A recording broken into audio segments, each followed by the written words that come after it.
Good morning! Have a blessed Sunday, everyone! So magbe-video po ako dahil first time ko dito mag-church sa CCF. Ayan. So, mag-isa lang talaga ako. Dito pala ako pumasok sa 4th floor. Ayan. So, talagang nilakasan ko talagang loob ko pumunta dito. Kasi way back then, nung pandemic that time is nanonood lang talaga ako sa live, and sabi ko one day pupunta po ako dito sa CCF, sa main church talaga.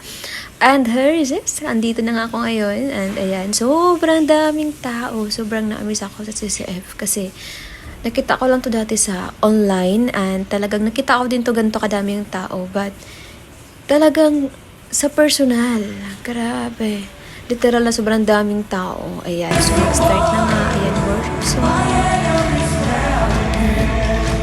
Syempre, ito yung gustong gusto ko sa worship song.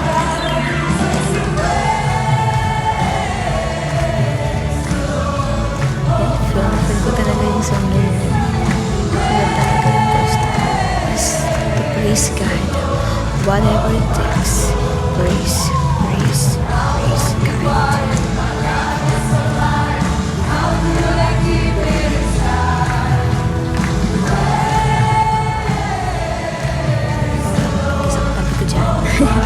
Bahala ka dyan, basta mag-video ako because I found the lyrics of music. So, and then, so, after that, so, wala pala si Pastor Moon. So, ang last Sunday, take siya. And then, dahil wala siya doon, so, with Pastor Moon at the time,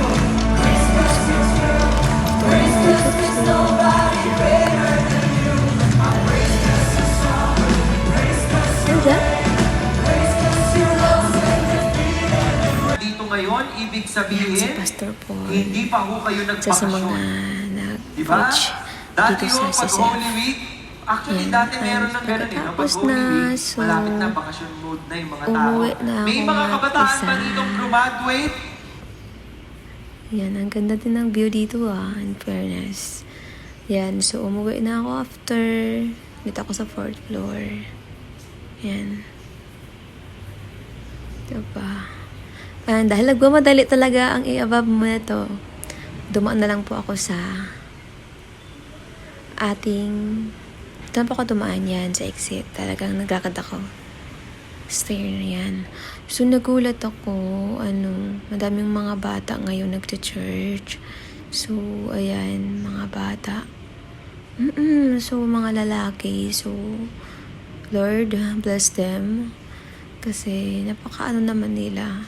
Uy, minsan lang, makakakita ng mga bata na ganyan. Kasi, it's either pwede silang magala. Pero, yan, mga bata. And, thank you, Lord, for everything.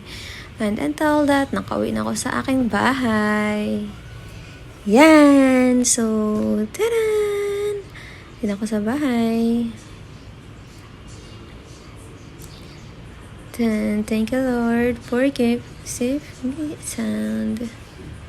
So, bye-bye, and God bless everyone. We love you guys.